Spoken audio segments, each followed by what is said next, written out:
Aloha, I'm Devin Hakias, the host of Healing with Aloha, and I'm so grateful to have you guys here with us. Um, the podcast is about bringing hope and healing with Aloha, and we have a special guest with us today. Her name is Sameena, and I'd love for you to share with them a little bit about yourself, Sameena. Okay, well, I'm a freelance writer and author.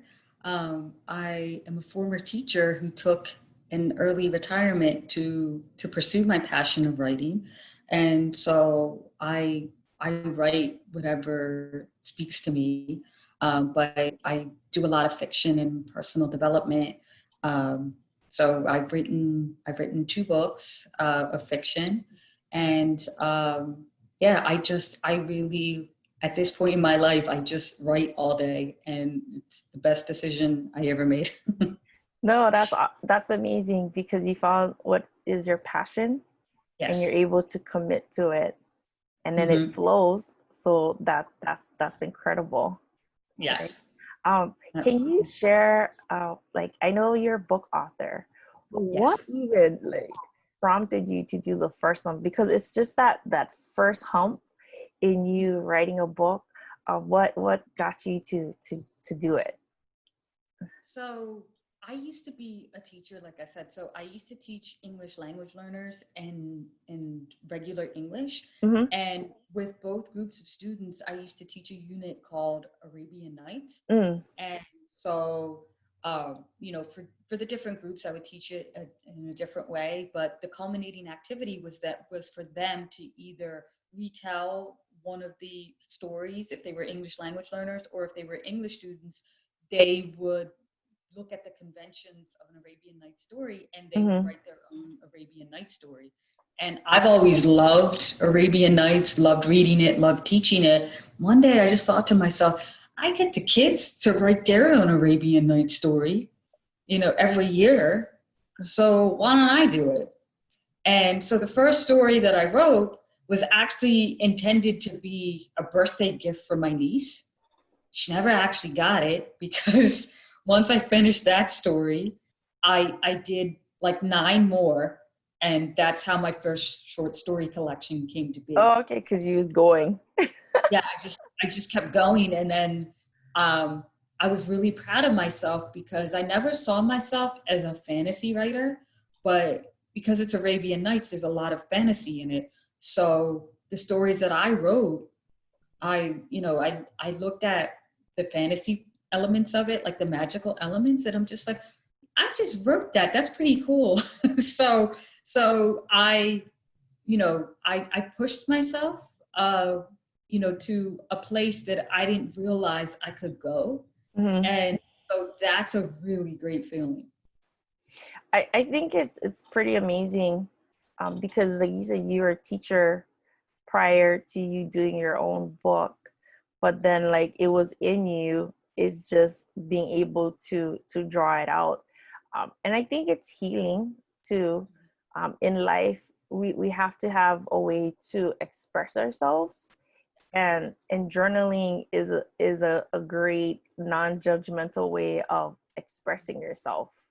Yeah, And then with the writing thing, if you like you said you're doing fiction, so it's all fantasy, yeah. you can just flow because it's not, you don't, do you feel like you don't get stuck, like, sometimes you're trying to write nonfiction or if you're writing something that's real, do you feel like you give yourself more grace to just, because it's fantasy and it's just free No, flowing, you know? I've evolved. I've evolved as a human being, and I've evolved as a writer. And when I first started writing, I didn't give myself a lot of grace, whether I was writing nonfiction or fiction. And now I give myself a lot of grace. Um, I still, like, I actually have another novel that I started. And, like, so I still haven't connected with that novel as much as I would like. Hmm. But I'm definitely giving myself more grace. Because I just want to tell the best possible story that I can tell. So, um, you know, so sometimes I do find myself pushing when I shouldn't, but I'm really getting out of that. But yeah, I am definitely learning to give myself more grace in my life and in my writing. Right. Can you share tips that you've learned to that help? Because everybody's different. But what has like, when you feel like you get like a mental block, um, is there something that helps you to free you up, like in your ability to write, like that inspires you or maybe motivates you? That Uh, Sometimes I just like ask questions like, okay, so how can this be as interesting as it can possibly be? How can I like, so I turn it into an adventure, and I turn it into, you know, like whatever it is that I'm focused on, or what I want to get out of it. It's just kind of like, well, how can I make this as fun or as witty, or like how can I do it? So it becomes more open ended. So yeah, I find myself doing that with a lot of things. Like you really have to open yourself up to whatever possibility there is, and hmm, then just align yourself with the best one at that time. So that's how I unblock myself with a lot of things, like like open creatively. ended questions. Yeah, Yeah, it's art though. Like it's a type of art. Like what you're doing, yeah, it's being artistic because it's it's your freedom to express yeah, yourself. yep. Oh uh yeah, it takes courage to go there to be able yeah. to express yourself. And more I just enjoy the art of it, and I enjoy, um I actually feel like I serve through my art. I used to serve as a teacher, and now I serve with my art. So sometimes I'll just approach it as, how can I best serve others with Mm, this? So that helps me out a lot too, because I'm coming from a really positive place. So, the more you can come from a place of positivity and a place of possibility, the more you open yourself up. And so that's really what art is, just opening yourself up and sharing that. do you feel that it's an act of love though, like the that mindset? It's much more it's opening your heart, opening your mind to Hmm. just let the energy flow more freely Yes. Hmm. instead of you trying to restrict it and trying to control it. But if you Yes. look at it like, let me see how can I serve someone who's going to read this, who needs this time to Yep. go on an adventure. because Yep. because everybody has a different style of writing, but the books that you've written, it's fantasy, so it's adventure, so it's Yeah. constantly like exploring, new realms, new situations, new. Hmm. Hmm. That I think that's beautiful though. And Yeah. then like you found techniques that work for you. Yeah. Yeah, I definitely have. And then sometimes I look to other creatives, and they don't necessarily have to be writers. Like I definitely read all the time. Um, I've been finding myself reading a lot of nonfiction recently, but I read other fiction writers. But I also have a strong connection to music, um, music and film, more music than film. Hmm. But sometimes I'll listen to music, or I'll listen to other creatives talk about how they create. And I find that helpful too, because sometimes I'll see, oh, you know what, I do that too, and it's okay. I'm not the only one who does that. Or I'll see something else that I can do, like in terms of, because I write my blog every week. So the challenge with that is to come up with topics every week. So what I do now is, like, I journal daily, but then what I do is I'll just write um, 10 topics to write about. Hmm.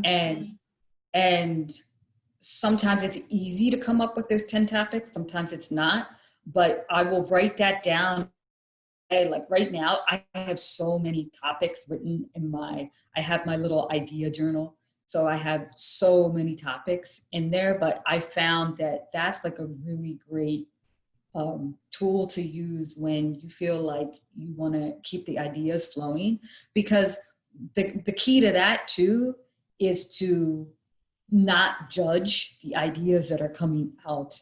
like like you might decide that this is good, this is not good. I don't even do that. I used to have a bad habit of doing that, Yes.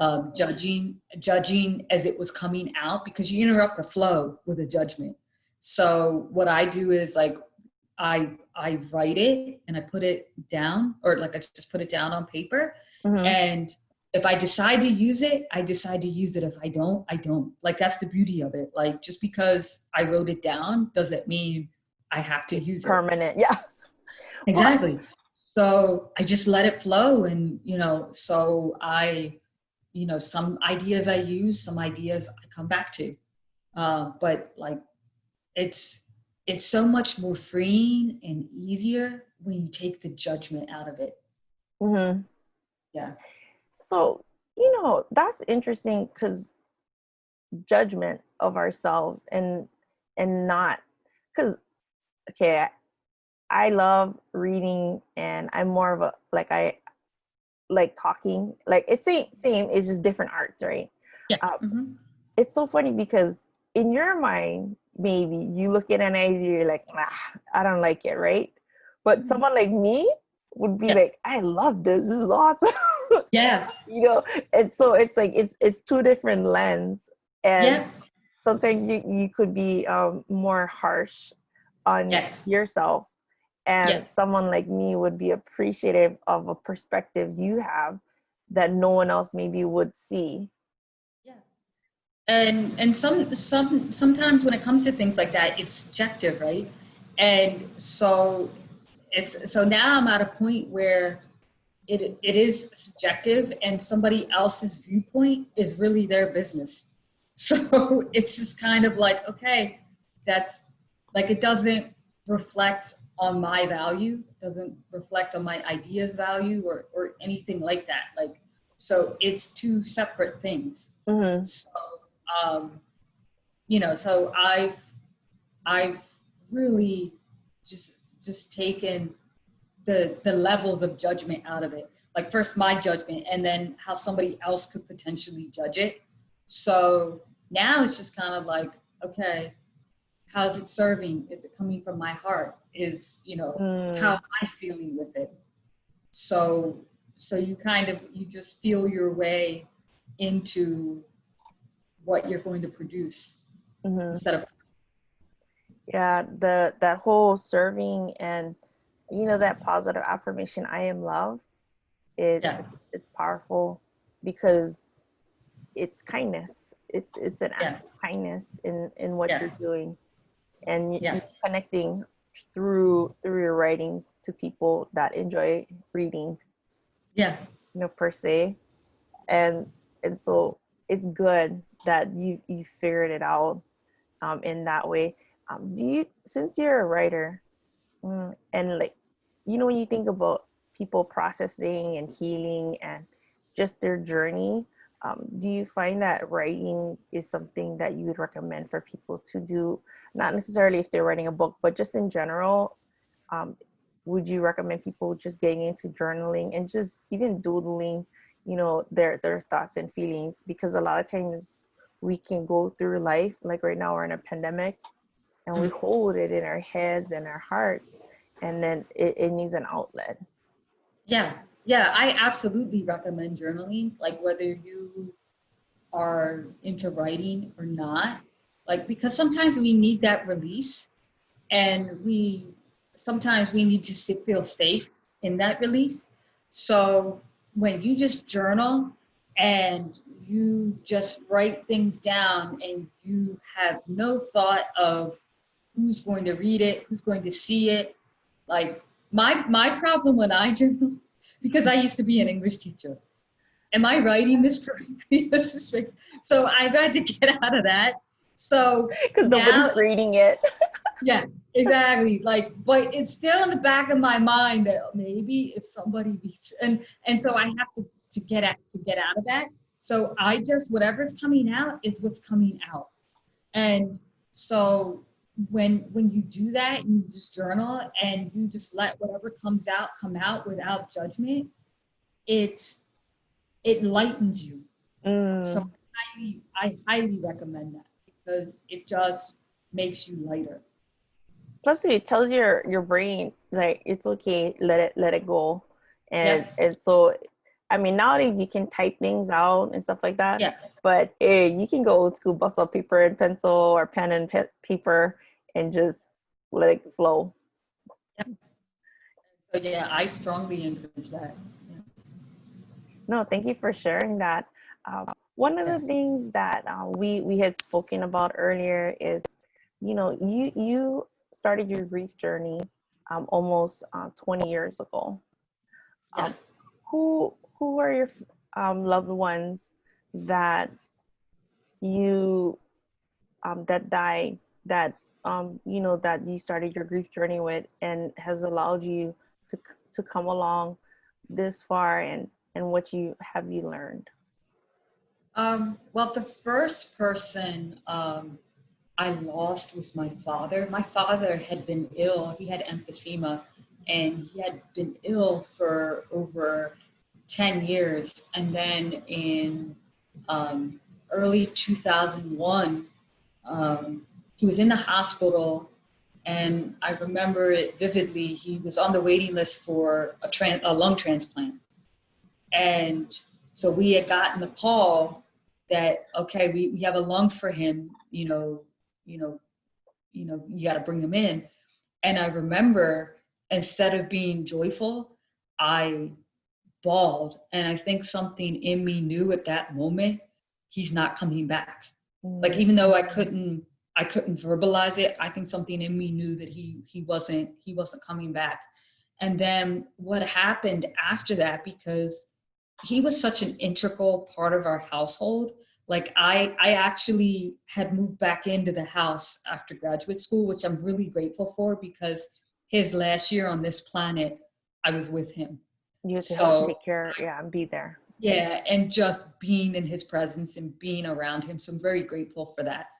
And so he went through a lot his last 3 years of life, and then like the last year especially, and then he was gone. And what had happened to me was um, his passing was 2001. I can barely tell you what happened in 2001. Like I was just in this haze, and I was like literally just in this haze of grief. And then a year and a half later, at the end, so my father passed away in the beginning of 2001. At the end of 2002, my brother had passed away. And so he also lived in the house too. And Mm-hmm. so, like, these two really integral Important members people. of my family, yeah, and really crucial parts of my life were gone so close to each other. And so what I had realized, like literally,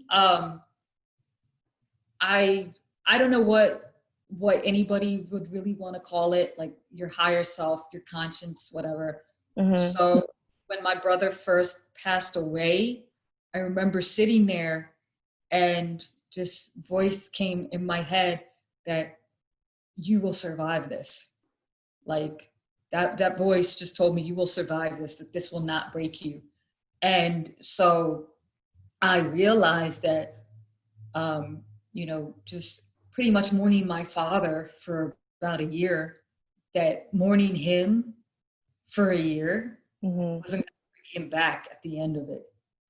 And so with my brother, I mean, it was still because it was such a shock. He passed away unexpectedly. Yes. And so, um, you know, so for him, there were other issues that I was going through that were different from what I had gone through with my father. With my father, it was expected.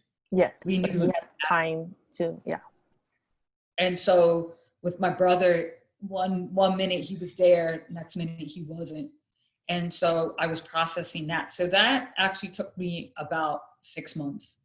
Um, but and it was traumatic for all of us in the family. Yes. And I realized that for like, even though I wasn't in that haze of mourning for 3 years, I was, this was maybe 2001, 2002, and people weren't talking about it as much, but I was post-traumatic. Like, and especially like with my brother, like my father passed away in front of me because the day that he passed away, they said, you all need to get here. He's going to go today. So I watched him pass away. When my brother passed away suddenly, and I found his lifeless body with my mother and my sister in the morning. Mm-hmm. And so it was just kind of like, No goodbyes. Like oh, that's good, yeah. yeah.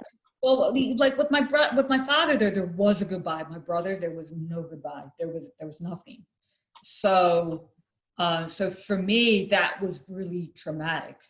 Um, it was traumatic to experience that and traumatic to witness his lifeless body. Um, it, you know, it shook me, but something in me kicked in, um, and just said, you will survive it. But again, I was post traumatic, so it affected my personality for a few years, and I realized that you know there is a lot of work that I need to do, and um, so for maybe 9 years after that, I just lived my life, and I I just kind of became numb to it. Mm-hmm. Like what it is, he's not here anymore. Both of them aren't here. But then I started to, I don't know, just really realize that there's something more than what's right in front of me, like what I've been taught, what I've been told life should be. So that started to kick in as well, Mm-hmm. because um yeah, like everything I had gone through up until that point, it was just kind of like there's more than what I've been told and taught. So these two people leaving my life early was really the start of that, and then the rest of my journey just evolved from there. One of the things I know you shared was that you came to like this resolve that Mhm. um, it was their journey, Yeah. regardless how soon or later it was, but Yeah. that you came to realize you have to give yourself permission to live your life, and Yes. carry on their legacy and their memory, by Yes. how you just live your life to the fullest, Yes. whatever that is for you at different stages in your life. Yes. Yes. Um, yeah. I feel like that's so important because, like, when I was mourning my father for about a year, and just not really connected to anything around me, like I said, I realized he's not coming back, and as much as he loved me, would he like? Does he want me to live like this? And I knew the answer was no. Yes. I knew that's what it was. Like, different cultures and different religions have their perceptions of what happens after you passed away. And what I was told growing up is that when somebody who's passed away um, sees you cry or just really get deep into mourning, it actually causes their soul pain. Oh, Um, wow. yeah, because they don't want to see you in that state. And I feel like that's partially true. They don't want to see you in that state. It does cause them pain, or maybe for some souls it's different, but there is that, no, I don't want you to do this. There's definitely that, whether it's pain or the soul, whoever's soul it is, like keeps it in perspective. But the person who's departed from your life, especially if it was someone you loved and they loved you, they don't want to see you like that. Like Yeah, that, they want, yeah, like, you that, feel like they want you to live your life and be yeah. happy. Oh yeah, that's all they want. Um, and then some of us get into, well, I promised someone this, or they would want me to do this specific thing. And I'm at a point where it's kind of like, they don't care. Like, they don't, like, they're in a different plane where a lot of the things that really matter to us aren't even on their radar. So it's just kind of like, my siblings got into, like, with my father, well, I'm not going to do this because our father wouldn't want us to do that. And I got to a point where I said, our father doesn't care. Like, he doesn't care. Like, Like, he cares, but like the trivial things that they think yes, he would get upset or something. Is that what you're talking about? exactly. Like that in particular, that he's judging something, or he's, I don't know, he's reprimanding you for some mistake you've made or whatever it is. That's not what he's doing, because at the end of the day, all he wants is for you to be happy. That's what Mm, he cares about. yeah. Are you happy? Are you fulfilled? Are you singing the song of your soul? That's what he wants. And you're not doing any of those things. Like if you're sad all the time, if you're questioning, well, why aren't you here, why did this happen, then you're not living happily, and you're not singing the song of your soul. And Mm-hmm. that's what they really want. Yes. Yeah. And that becomes a turning point, and everybody's at like a different, and that's something we were talking about earlier, is that we cannot, expect people to understand our perspective in our grief journey and whatnot. However, this is what you're able to process, and that gives you the courage, or like the love to carry on in today, because as much as you would want to rewind time and bring them back, you would, but then you can't, and then tomorrow's not even here yet. And so Yes. just trying to find that peace, and like you said, if it's someone who you really love and who loved you, to realize that their love for you is the same, and that they would want you to live your life to the fullest. Mm-hmm. Like they Yeah. understand you love and miss them. However, Yeah. they would desire to celebrate your life. Absolutely. And like, celebrate your life, celebrate what they did while they were here, and not focus on maybe things that happened to them or what they missed out on. Like in the case of Mm-hmm. my brother was only 40 when he passed away.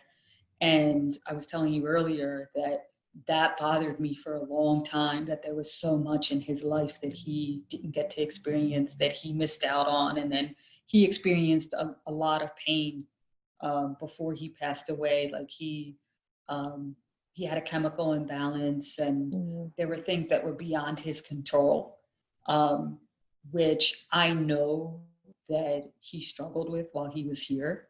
And Mm-hmm. he wanted so much to be in control of those things, and he wasn't. And so all of that would just make me sad for a long time. I mean, and not even, I I had processed that he was gone, and I processed that, that he exited the way he exited.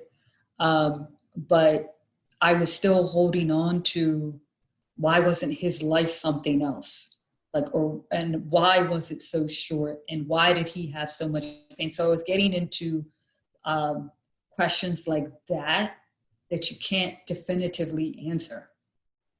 and that you can't prove. So you're spinning your wheels if you continue to ask those questions in that way. Mm-hmm. And so then I just came to a realization that I couldn't control any of those things. I couldn't choose any of those things for him. I wasn't responsible for his life, so I wasn't responsible for his death. So, I had to really take myself out of it and just be in that state of acceptance that this is what his life was supposed to be. And I can't change it. Right. So I had to really come to terms with that. For yourself, for you to be able Yeah. to be at peace. Not that Yes. you love him or your dad any less. It's just Yeah. everybody, have different values, different fates, different backgrounds, and this is what helped you to come to that resolve. How you're gonna view it, because the continuous questioning why, you know what I mean, wasn't helping you Yes. in the long run. Yeah, and I appreciate you sharing that. Sorry, can you hear that? My neighbor's starting to. Can you hear it? Can I hear? Can you hear it? No? Okay. Oh, no, I can hear. Yeah, I can hear. Okay. No, someone's in the neighbor is um drilling or like a saw. Oh, I can't hear that. Okay, good. Okay. I can only hear what's going on in my own house. Okay, good. I'm like, okay, good. Maybe the listeners will hear. Um, can I just ask you? Thank you so much for sharing that with me. Is there like one tip that you you would like to share with our listeners, because you've been writing and you found what you love, and you've learned to free yourself of that judgment, and then even with your family, you've learned so much. What would you like to share, like just a final tip for our listeners, because some people believe that we can't heal uh, and process things that we go through in life. I just think that healing is an ongoing journey, Mhm. right? Is there one final thing you would like to share um, with our listeners? You have to unconditionally accept who you are at any given moment and unconditionally accept where you are Mm, and and willingly work with that, whatever it is, at any given moment. Because you and I talked about it. It's grief is a roller coaster. Life, like your life lessons, it's a spiral. Like there are deeper truths that you come to every day, and that's what deep healing is, just getting to those deeper truths. So for me, the way to get to those deeper truths is unconditionally accept who you are, where you are at any time, whatever anybody else deems as good, bad, or indifferent. It doesn't matter. Just accept who you are, where you are, what you want at any given moment, and accept it. Just mm. accept it.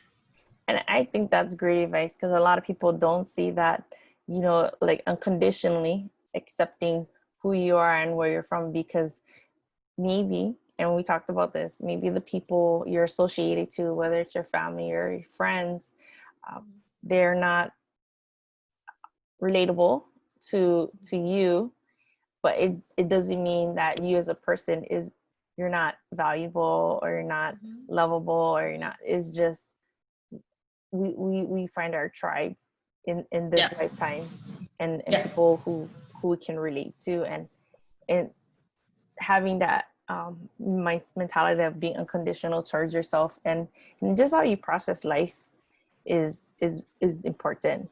And so that's great Mm-hmm. advice. Thank you. I've Yeah. never had anybody say that before, and I'm like, oh, that's so true. And that's grace, and that's why you're able to be more effective with writing, is just giving yourself grace and just letting it flow. Yes. Oh, Sameena, what is the best way, or can you share where can we find your books, and then what is the best way for people to find you? I'm gonna have it on the notes and whatnot, but can you share with them real quick what is the best way to get your books and to find you? Okay, so both of my books are available on Amazon. I've self-published those two books, and you can also find me at my website, www.sameenakmughal.com. You can actually find the books there Okay. as well, and on social media you can find me at Sameena Mughal on Instagram, and on Twitter you can find me at Sameena SKM all caps. Okay. Thank you. Thank Well, you. you're welcome. So everybody, thank you so much for joining us. You guys can follow Healing with Aloha on Spotify, Anchor.fm, and we're on YouTube also. But Sameena, you just hang on right here. And thank you Mhm. everybody for listening to this episode. Have a great day.